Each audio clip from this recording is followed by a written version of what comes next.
Coffee time.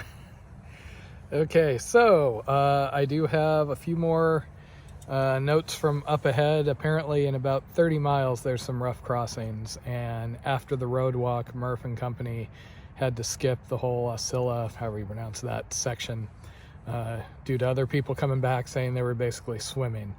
So just continuing to play it by ear. I'm kind of hopeful maybe the next 30 miles until that next bit of beta won't be too bad, but it's hard to say. I mean, my beard got wet while I was wading through a section yesterday. Good news is that everything in my pack is dry. That liner bag is really essential. I mean, I see people asking online what rain cover they should get. You shouldn't get a rain cover. Just bag all your gear inside. I have a large yard trash bag, and then in addition, the things I really need to keep dry, like my sleeping bag, are in these DCF stuff sacks that seem to be pretty water resistant. Okay, I swear I can get out of camp early. I just keep finding reasons not to. I mean, other than the coffee. I saw online that Daisy Hikes was stuck trying to get down to the north side of Big Cypress with that car shuttle. And as it turned out, I knew somebody down there who had pinged me offering a ride, so I think I just got her a ride. Also, normally I'd be putting on, dry layers and then trying to dry out any of my wet layers, but, considering how wet I've been on all these crossings, I'm putting on the wet underwear and the wet socks because I'm not going to waste anything dry. Well, this would be another crossing getting my feet wet, but what do I spy? A log. On the plus side, if I fall off this, it's going to wake me up really quick. Na, na, na, na, na. And next up in Masochist Blackwater Mystery Tour, how deep is this crossing? Okay, if you guessed belly button deep, you win!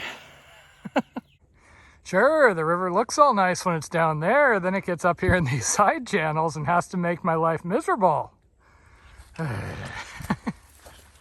Round two. See, I gotta go over there.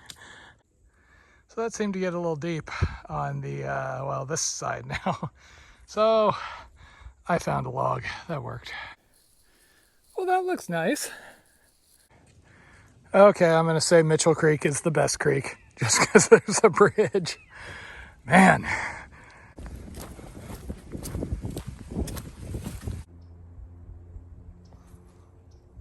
This is at mile 650.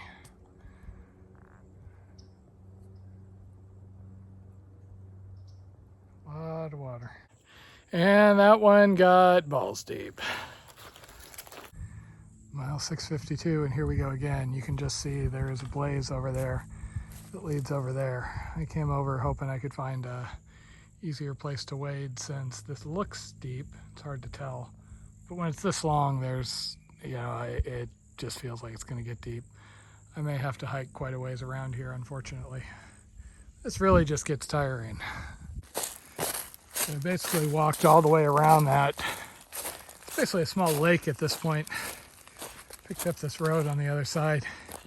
Honestly, if I had an alternate that would get me away from the constant waiting, as pretty as it is walking along the river, I think I'd take the alternate at this point. Oh well. Well, this is kind of ritzy. So it's a canoe camp. Unfortunately, their water is a bit on the sulfury side, so I think I'm gonna have to take it out of the river. So this place even has electricity and hot showers, which I would totally be taking advantage of, except the water here is so sulfury. I got a blast of sulfur air when I flushed the toilet. If I just put my hand in the water and smell it, I get a really strong sulfur. So yeah, I'm just gonna live with the swamp water for the moment. Yeah, these screened in areas even have power. This would have been really nice if I'd gotten here at the right time of day. Oh well. Real Florida. I could really do with more of this for a while. And the trail ran into another bog of unknown depth.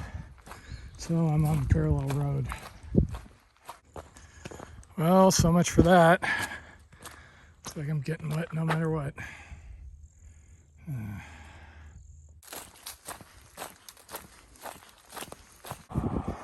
I am on a road and I am not even going to complain.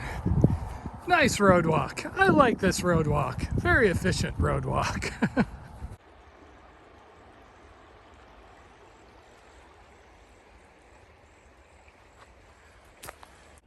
See, this is how the trail trains you to enjoy road walks, I guess.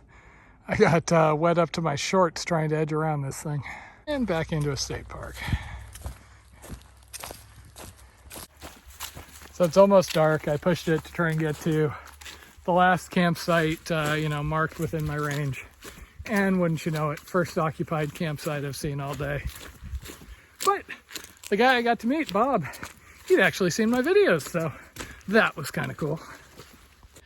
And wouldn't you know it, right after I wanted to stop for the day, there was a waist-deep waiting spot. Freaking hell.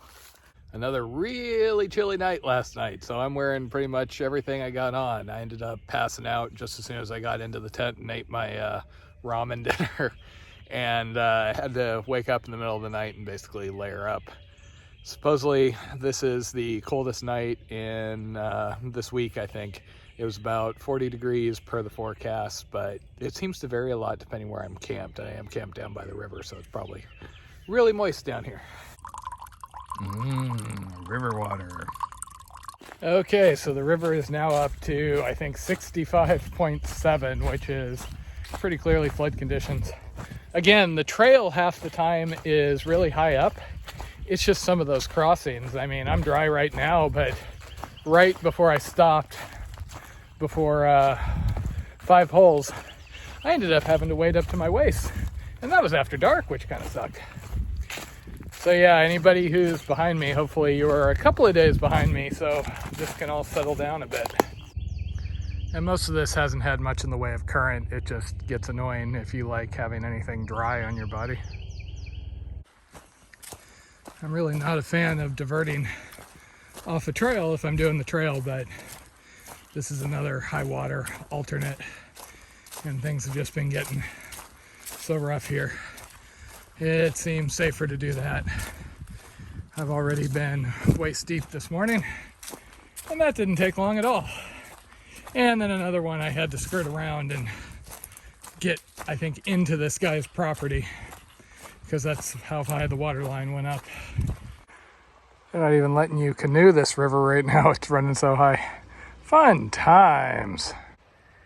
And again, it's these side channels. That one came right under ball level. And back into the river. How long until that road walk again? Okay, so I'm taking a gamble here. There is a gas station sort of place with hot food if I went off trail here. I think I have enough food to make it to Madison though. And if I push forward, and if the rest of the day goes smoother than things have for the last couple of days, I can make it to the first church. It's a potential stop along that 48 now 55 mile road walk. That would put me in the Madison area the following day. I can probably do a better resupply there. So yeah, I think that's gonna be my plan here. Nice little campsite here. Well, per the beta up ahead, I am going to take the high water alternate. It seems like the river's getting worse and worse up ahead. Good times. Even the high water alternate appears to be closed due to flooding. Hurrah!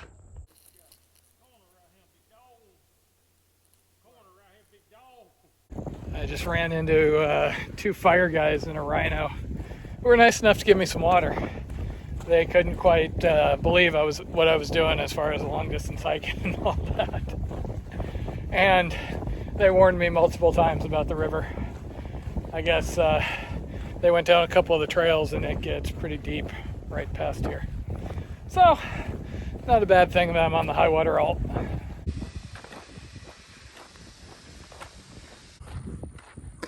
And here we go, officially starting the 48 mile road walk, which, thanks to rain, has been upgraded to 55 mile road walk. I just had another carload of guys stop and want to take a picture with me. Can't believe I'm doing some crazy thing like walking Key West to Canada.